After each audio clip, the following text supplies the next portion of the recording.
बंधुओं, शंकर जी का परम भक्त है रावण, लेकिन उसी रावण के दुष्टता पर एक दिन शंकर जी बड़े चिंतित हो गए और शंकर जी ने मन में विचार किया कि भाई ये हमारा भक्त है, हम चाहते तो ऐसा है कि हमारी तीसरा नेत्र खुले और जल के भस्म हो जाए, पर गुरु को चाहिए अपने शिष्य को दंड तो दे लेकिन मृत्यु दंड ना दे। लेकिन ये काम ऐसे कर रहा है और ये आगे भी ऐसे कार्य करेगा कि इसको मृत्यु दंड ही मिलना चाहिए और मेरे द्वारा ही मिलना चाहिए, क्योंकि मेरे इष्ट राम को ही परेशान करेगा। तो क्या करें? तो शंकर जी का संकल्प हुआ कि इसके वध में कारण मैं बनूं। तब शंकर जी के मन में आया कि हम 11वें रुद्र श्री हनुमान के रूप में जाएंगे और हम ही कारणभूत बनेंगे इसके वध का, और एक पंथ दो काज होंगे, रावण का वध भी हो जाएगा और मेरे इष्ट श्री राम जी की मैं भक्ति भी करूंगा, सेवा भी करूंगा, उनसे प्रेम भी करूंगा। अभी तो मैं शिव स्वरूप में हूं, मुझे ईश्वर तत्व माना जाता है और मैं ईश्वर तत्व हूं भी। इस कारण से कई बार ऐसा होता है बंधुओं कि अगर शिव जी को राम जी का भक्त बता दो, शैव बड़े नाराज हो जाते हैं, हमारे शंकर जी बड़े हैं, आप उनको राम भक्त क्यों कह रहे हो। कई बार शंकर जी को कृष्ण भक्त बता दो तो शैव लोगों को बड़ी क्रोध आता है, बोले हमारे महादेव कोई कृष्ण के भक्त हैं। लेकिन वास्तवता यही है भैया, आप मानो चाहे मत मानो। आप मंदिर में जाकर के ओम नमः शिवाय कहते हैं महादेव के आगे, उनको प्रसन्नता होती होगी, लेकिन आप मंदिर में जाकर के राम राम राम राम कहते हैं तो महादेव अत्यंत प्रसन्न हो जाते हैं।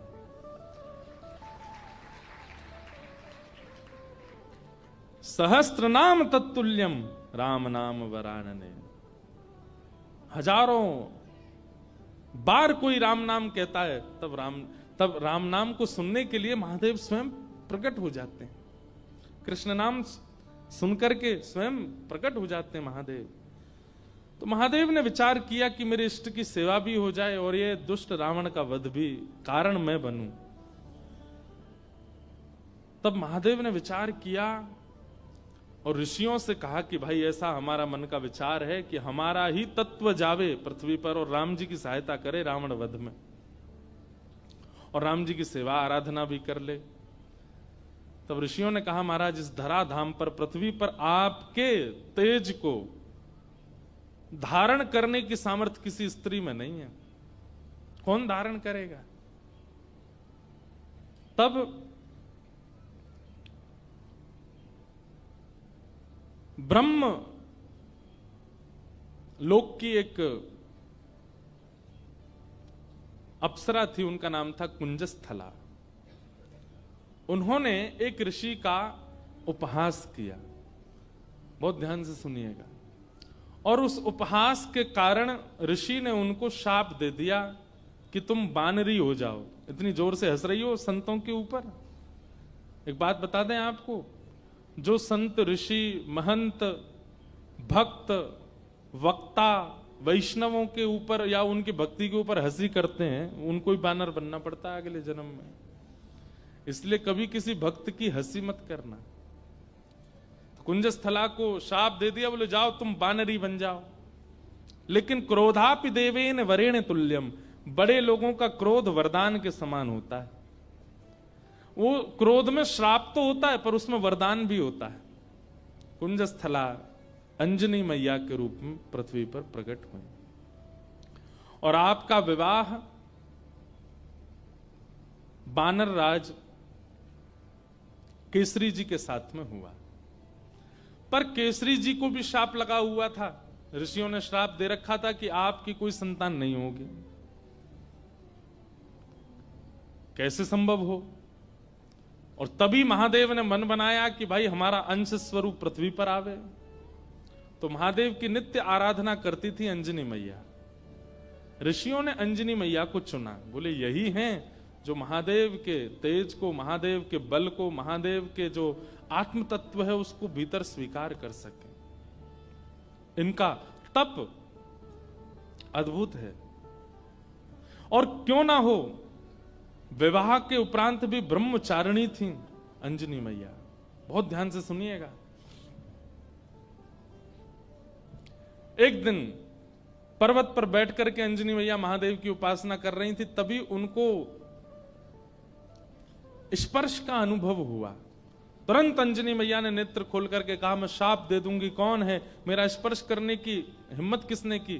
तभी पवन देव प्रकट हो गए और पवन देव ने कहा कि मां मुझे क्षमा करें, पर मेरा स्पर्श का अधिकार सबको है, मैं सबको स्पर्श कर सकता हूं, मेरा स्पर्श अपवित्र नहीं होता। इस पृथ्वी पर चींटी से लेकर के हाथी तक कोई भी नहीं है जो मेरे स्पर्श से वंचित रहता हो, इसलिए आप बिल्कुल मुझे शापित मत कीजिए, मेरा स्पर्श करने का अधिकार तो सबको है। अंजनी मैया बोली, तो फिर मेरा विशेष स्पर्श क्यों किया आपने। तब उन्होंने पूरी बात बताई। बोले कि मां, महादेव की इच्छा है कि उनका तत्व प्रकट हो। मोहिनी रूप को देख करके महादेव इतने प्रसन्न हो गए कि प्रेमाश्रु के साथ उनका समस्त बल पृथ्वी पर झरने लगा, जिसके रूप में पृथ्वी पर विविध रत्न प्रकट हो गए, हीरे, सोने, चांदी, ये सब महादेव के प्रेमाश्रु से प्रकट हुए हैं। और उन्हीं प्रेमाश्रुओं को कई ऋषियों ने अपने अपने प्रेम पुटों में धारण किया। उन्हीं में से एक बिंदु मुझे प्राप्त हुआ और मुझे ऋषियों की आज्ञा हुई कि मैं आपके अंदर उसको व्यवस्थित कर दूं, ताकि महादेव का जो 11वां रुद्र स्वरूप है वो आपसे प्रकट हो। इसलिए मैंने आपके स्पर्श करके आपके कर्ण पुट से महादेव का वह योग बल आपके भीतर व्यवस्थित किया है। अब आप जल्दी ही एक दिव्य भक्त, दिव्य बलवंत और दिव्य श्रेष्ठ बालक को जन्म देंगे। कितने पिताजी हनुमान जी के? पवन पुत्र, शंकर सुवन और केसरी नंदन। पवन देव के वे पुत्र हैं। हनुमान जी के शंकर, अब यहां पर ऋषियों का, संतों का शंकर स्वयं केसरी नंदन, शंकर स्वयं ही आए हैं और शंकर सुवन यानी कि उनके पुत्र हैं। किसी का भाव ऐसा भी है कि भाई स्वयं शंकर जी के पुत्र कैसे हो सकते हैं, स्वयं शंकर जी आए तो इसलिए शंकर स्वयं केसरी नंदन। अब जो भी बात हो, इसका विवाद तो बड़े लोग ही करते रहे, हम तो बालक हैं, हम तो जैसा मिले गाते रहेंगे, आनंद करें सब। 3 पिताजी हैं।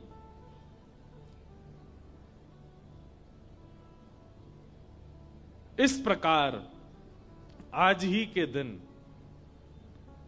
अंजनी मैया ने, अंजनी मैया के दिव्य कोख से दिव्य तेज प्रकट हुआ और पृथ्वी पर प्रकट हुए इस पृथ्वी के रक्षक, भक्तों के रक्षक, दानवों का दलन करने वाले प्रभु श्री राम के अनन्य भक्त पवन पुत्र श्री हनुमान जी महाराज की जय हो, जय हो, जय हो। श्री हनुमान जी का प्रादुर्भाव हुआ, तीनों लोकों में डुमडुमियां बजने लगी, देवता सब आनंदित हो गए, सब सुरक्षित अनुभव करने लगे। क्यों? बोले अब हमारी रक्षा करने वाले आ गए। श्री हनुमान जी महाराज का प्रादुर्भाव हुआ। देवताओं ने आकर के सबने उनको बल प्रदान किया, किसी ने बल प्रदान किया, किसी ने गदा प्रदान की, किसी ने बुद्धि प्रदान की, किसी ने मेधावी। इस प्रकार से सब देवताओं ने आकर के हनुमान जी महाराज को दिव्य दिव्य तेज प्रदान किया।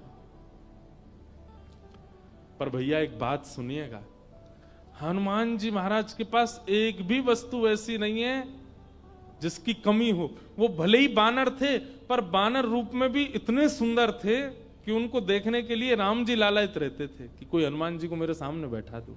आज भी अनेक हनुमान मंदिरों में आप देखेंगे हनुमान जी के सामने ही राम जी बैठे होंगे। प्रियतम को सामने बैठाया जाता है, भले ही भक्त हैं हनुमान जी, लेकिन राम जी को उनका दर्शन इतना अच्छा लगता है, पूरा विश्व राम जी को देखता है, पर राम जी हनुमान जी को देखते हैं। और इस सुंदरता का कारण क्या है कि हनुमान जी में इतनी योग्यताएं हैं, पर सारी योग्यताएं भक्ति से ढकी हुई हैं। हम लोग कैसे हैं? हमारी सारी योग्यताएं प्रकट रहती हैं। कोई व्यक्ति अगर बहुत बुद्धिमान होता है ना, उसके रूप से ही पता चल जाता है कि बहुत बुद्धिमान है। ये देखो हनुमान जी डोल रहे हैं, भाई आ जाओ, आहा आ जाओ, मंच पे आ जाओ। ये देखो पूंछ से लपेट दो एक आध पंडित जी को। अनंत बलवंत श्री हनुमान जी महाराज की। यहाँ बैठ जाओ आगे, ये स्पीकर के आगे बैठ जाओ। हाँ बैठ जाओ। हनुमान जी बेचारे दांत नहीं है इनके, बैठ जाओ। खड़े रहोगे थक जाओगे। हे हनुमान जी बैठ जाओ, पूंछ संभाल के। गदा नीचे धर दो, गदा नीचे रख दो, थक जाओगे। बस ऐसी कथा सुनते रहो। बोलो हनुमान जी महाराज की जय। तो हनुमान चालीसा करके ही जाना सब लोग, उससे पहले मत चले जाना। हम लास्ट में ही करेंगे कि आप चले नहीं जाओ। आपसे पहले तो हमको जाना है। पर तो क्या बता रहा था मैं? हाँ, हनुमान जी में सारे गुण हैं।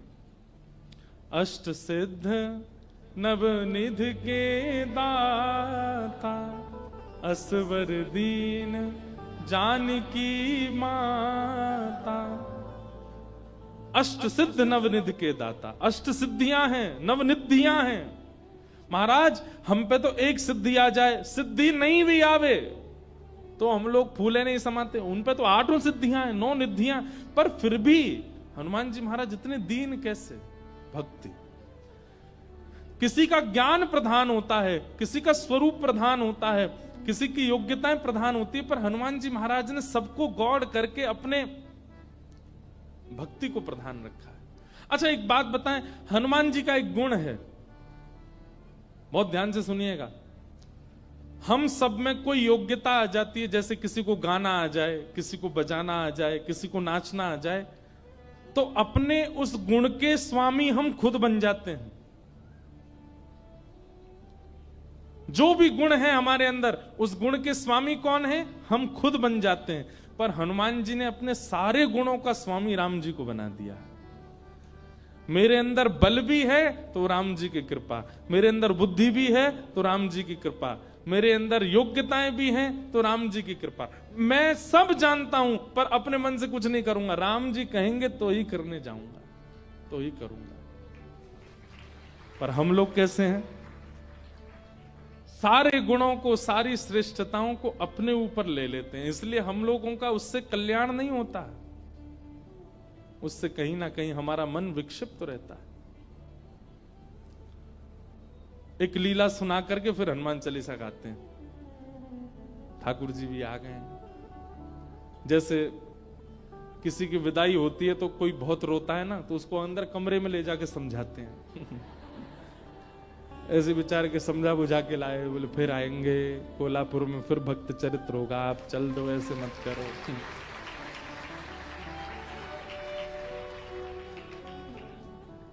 विरह बहुत ज्यादा है भैया ने, ऐसे लिटा के बैठे हो, इन्हें बोल दो कहीं फिर से कूद पड़े ऊपर से।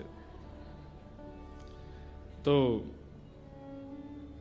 एक लीला सुनिए, सब लोग इधर देखो, इसके बाद हम कथा विश्राम करेंगे। हनुमान जी लौट रहे थे लंका से, पुष्पक विमान में राम जी के साथ बैठे थे। तो राम जी जगह जगह दिखाते जा रहे थे जानकी जी को। पता है आपको, यहां पे हमने ऐसा किया था, यहां पे हमारी बली को हमने, बाली को हमने बाण मारा था, इधर बैठ करके हम सब बानरों के साथ में हमने मीटिंग करी थी, यहां पर ये हुआ था। सारे स्थान दिखाते हुए जा रहे थे राम जी। तभी एक स्थान आया, उसको देख करके हनुमान जी के नेत्र सजल हो गए। राम जी बोले, हनुमान जी आप क्यों रो रहे हैं? हनुमान जी बोले, अब जो नीचे स्थान है ना, ये मेरी जन्मभूमि है, यहां मेरा जन्म हुआ है, और मैं अपनी मैया अंजनी मैया से बहुत वर्षों से मिला नहीं हूं। मुझे सीता जी में ही अपनी मां दिखती हैं, पर क्योंकि जन्म स्थान के ऊपर से जा रहे हैं तो मुझे याद आ गई मां की। राम जी बोले, इसी वक्त यहीं पर ही विमान रोको, नीचे चलो, तुम अपनी मां से। नहीं नहीं भगवान लेट हो जाएंगे। बोले नहीं, कोई देरी नहीं, हम भी मिलेंगे, हमारे हनुमान जी की माता जी का हम भी दर्शन करेंगे। हनुमान जी बोले, आप मिलेंगे मैया से? बोले हाँ मिलेंगे, चलो। और महाराज, अब कई लोग तो अलग अलग स्थान बताते हैं, पर एक प्रकार से श्री हनुमान जी महाराज महाराष्ट्र में जन्मे, नासिक के पास में श्री हनुमान जन्म स्थान है, ऐसा माना जाता है। सब लोग अलग अलग स्थान मानते हैं, पर हम नासिक में गत वर्ष 1 महीना थे तो वहां हमको वहीं बताया गया कि यहीं पर ही श्री हनुमान जी महाराज का जन्म हुआ। दंडक वन, दंडकारन वन। और लगता भी है वहां स्थान पर, ऐसा प्रतीत भी होता है कि हनुमान जी यहीं जन्मे होंगे। तो वहां पहुंचे और सीता जी, राम जी सब लोग गए तो देखा एक पर्वत के ऊपर नेत्र बंद करके बैठी अंजनी मैया। नेत्र खोल करके जैसे ही देखा तो सामने राम जी, जानकी जी, लक्ष्मण जी, सब वानरों की सेना और श्री हनुमान जी महाराज आ रहे हैं। अंजनी मैया के नेत्र सजल हो गए, दंडवत प्रणाम किया, बोले वाह, ऐसा पुत्र पूरे विश्व की मैयाओं को मिले जो साक्षात भगवान को लेकर के आवे। हनुमान जी को हृदय से लगा करके मैया बड़ी प्रसन्न हो गई। अरे मेरे लाल, अरे मेरे सुत, खूब पुचकारने लगी। वो प्रेम देख करके सबके नेत्र सजल हो गए। कितना प्रेम कर, हनुमान जी इतने बलवान हैं लेकिन मैया को देख करके बालवत हो गए, छोटे से लाला बन गए। जैसे एक लाला अपनी माँ के वक्ष पर ऐसे सिर रगड़ता है और माँ के गोद में बैठ जाता है, माँ के ऊपर चढ़ जाता है, ऐसे हनुमान जी चढ़ गए अपनी मैया के ऊपर। और ये श्री अंजनी मैया एक बालवत जैसे लाला को प्रेम करती हैं, ऐसे हनुमान जी को हृदय से लगा के खूब पुचकार रही हैं। हनुमान जी के नेत्र सजल हो गए, राम जी के नेत्र सजल हो गए देख करके अंजनी मैया के इस प्रेम को। अब मैया बोली लाला चल अब उतरो, देखो ठाकुर जी आए, कुछ सामग्री बनाऊं, कुछ पधराऊं इनको। सामग्री सिद्ध की अंजनी मैया ने, राम जी को अपने हाथ से भोजन पवाया। हनुमान जी आज इतने प्रसन्न हैं कि मेरी जन्मभूमि पर राम जी आए हैं। देखो हनुमान जी का एक गुण देखा आपने, हनुमान जी ने जिद नहीं की राम जी से कि मेरे घर चलो, राम जी खुद गए। यही होना चाहिए एक भक्त का स्वरूप, अपने गुरु से, अपने आचार्य की, उनकी इच्छा है जहां वहां चलो, अपनी इच्छा से नहीं। अंजनी मैया ने प्रसाद आदि के बाद पूछा कैसा रहा आपकी लंका में जो युद्ध, उसकी चर्चा तो बहुत सुनी, पर आप लोग खुद अपने मुख से बताइए कि वहां कैसा क्या रहा। हनुमान जी महाराज बोले मैं बताऊंगा, पूरे लंका कांड तो मैं ही सुनाऊंगा। सुंदर कांड से सुनाना शुरू किया हनुमान जी ने। बोले ऐसे ऐसे भगवान ने कहा पता करके आओ, और मैया मैं उड़ करके गया और जाकर के मैंने वहां पर फिर लंका जला दी, सीता जी से मिल के आए, फिर हम वापस आए, राम जी से आकर के हमने निवेदन किया, पूरी वानर सेना लेके फिर हमने सेतु बनाया, सेतु बना करके वहां गए, वहां पर लक्ष्मण भैया को शक्ति लग गई तो फिर मैं हिमालय पर जाके पर्वत लेके आया, अंजनी संजीवनी बूटी दी गई, आदि आदि पूरी कथा सुनाने लगे। सब तो प्रसन्न, लेकिन अंजनी मैया बिल्कुल प्रसन्न नहीं थी। सीता जी ने कहा मां, श्री हनुमान जी के इस ऐश्वर्य को सुनकर के आपको प्रसन्नता नहीं हुई? अंजनी मैया बोली मुझे बिल्कुल प्रसन्नता नहीं है, बल्कि मुझे तो संशय हो रहा है हनुमान के ऊपर। बोले क्यों? बोले हनुमान के होते हुए भी राम जी को इतना परिश्रम क्यों करना पड़ा? ये मेरा पुत्र हनुमान है, इसकी परवरिश ऐसी हुई है, इसका लालन पालन ऐसा हुआ है कि ये अकेला चाहे तो अपने एक बाम पाद प्रहार से पूरी लंका को रसातल में भेज सकता था। इसके रहते हुए सेतु बनाना पड़ा, लक्ष्मण भैया को शक्ति लगी, वैद्य बुलाने पड़े, इतने दिन तक युद्ध होता रहा, अहि रावण की यहां ठाकुर जी को जाकर के रहना पड़ा, और ना जाने क्या क्या। ये सब सुनकर के मेरा मन बहुत विचलित हो रहा है। मुझे लग रहा है कि हनुमान तुम्हारे रहते हुए राम जी को इतना श्रम करना क्यों पड़ा? अरे तुम्हारे लिए तो बाएं हाथ का खेल है, तुम जाकर के पूरी लंका का नष्ट करके रावण को रसातल में फेंक करके सीता जी को कंधे पे बैठा करके ले आते तुम। इतना श्रम करने की आवश्यकता ही नहीं थी, करना क्यों पड़ा? तो ये बात सुनकर के और तो किसी के मन में नहीं, पर लक्ष्मण जी के मन में थोड़ा सा आया कि मैया को कुछ ज्यादा ही बल का मान है कि बहुत ज्यादा बलवान है। अरे ठीक है, हनुमान जी हो गई लीला पूरी, अब इतना क्रोध क्यों कर रही है बेचारी उन पे? अंजनी मैया समझ गई, लक्ष्मण जी अभी समझ नहीं रहे कि मैं क्या कहना चाह रही हूं। तभी अंजनी मैया एक दूर पर्वत पर गई और वहां पर्वत पर जाकर के हनुमान जी को टकटकी लगा के देखने लगी। तो हनुमान जी को देखते देखते अंजनी मैया के चित्त में वात्सल्य उमड़ा और वही वात्सल्य उनके पयोधर से दुग्ध बन करके बहने लगा। एक बूंद दुग्ध की पयोधर से निकल करके जैसे ही उस पर्वत खंड पर गिरी, पर्वत बीच से विदीर्ण हो गया, ज्वालामुखी प्रकट हो गई, काले काले बादल आकाश में छा गए, पृथ्वी डामाडोल हो गई। लक्ष्मण लाल जी बोले ये क्या था? अंजनी मैया बोली ये अंजनी के पयोधर के दुग्ध के एक बिंदु का ये असर है। जिस बिंदु को पृथ्वी और ये पर्वत नहीं सहन कर पाते, उस बिंदु, उस दुग्ध में पला बड़ा है हनुमान। उसको अपने गर्भ में धारण किया हनुमान ने। अंजनी के दूध को गर्भ में धारण करने की सामर्थ्य किसी की नहीं है। जीवन पर्यंत विवाहिता होते हुए भी, बालक होते हुए भी ब्रह्मचारिणी है अंजनी मैया। उनके दुग्ध को पिया है हनुमान ने, और उसके रहते हुए, इतना बलवंत होते हुए भी ये सब करना पड़ा। तब अंत में राम जी उठे, बोले मैया आप हनुमान जी के बल पर किसी को संशय नहीं है, किसी को शक नहीं है, पर हनुमान जी में एक गुण है क्या कि वे अपने बल को अपना नहीं मानते, वो मेरा मानते।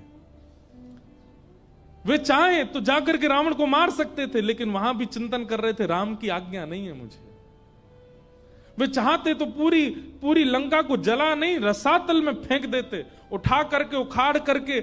हनुमान जी महाराज ने, एक कथा आती है कि रावण की सेना में चिरंजीवी सेना भी थी रावण की, मतलब उनको कोई मार ही नहीं सकता, उन्होंने अमृत पिया रखा था, वो मरेंगे ही नहीं, चाहे उनको सुदर्शन चक्र काट दे, चाहे उनको गदा से मार दिया जाए, उनकी मृत्यु नहीं हो सकती। जब वे अजर अमर योद्धा लड़ने के लिए हनुमान जी से आए तो हनुमान जी बोले क्या करें, ये मरने वाले तो है नहीं। तो हनुमान जी ने अपनी पूंछ पर लपेट करके इतनी वेग से उनको आकाश के ऊपर भेजा कि जहां गुरुत्वाकर्षण, पृथ्वी का गुरुत्वाकर्षण होता है ना, कोई भी चीज ऊपर फेंको नीचे गिरती है, तो कुछ समय बाद गुरुत्वाकर्षण खत्म हो जाता है। हनुमान जी ने उन सबरे चिरंजीवी योद्धाओं को अपनी पूंछ में लपेट करके इतनी जोर से ऊपर फेंका कि गुरुत्वाकर्षण की सीमा से ऊपर चले गए। आज तक आकाश में ही घूम रहे हैं वे लोग, लौट के नहीं आ पाए पृथ्वी पर। तो श्री हनुमान जी महाराज के बल में किसी को संशय नहीं है, पर राम जी कहते हैं तब प्रताप रघुनाथ, वो अपने प्रत्येक बल को मेरा प्रताप मानते हैं। मेरी आज्ञा नहीं थी रावण को मारने की, मेरी आज्ञा नहीं थी लंका को रसातल में फेंकने की। अगर आज्ञा होती तो ये सब करने की आवश्यकता नहीं थी। अकेला हनुमान जाकर के सब क्रिया कर सकता था, लेकिन आप सौभाग्यशाली हैं मैया, आपका लाला इतना बलवंत, इतना बुद्धिवंत, इतना योग्य होते हुए भी मेरे अधीन रहता है, अपने योग्यता को नहीं मानता। तब अंजनी मैया प्रसन्न हुई, हनुमान जी को हृदय से लगाया। ऐसे श्री हनुमान जी महाराज हैं।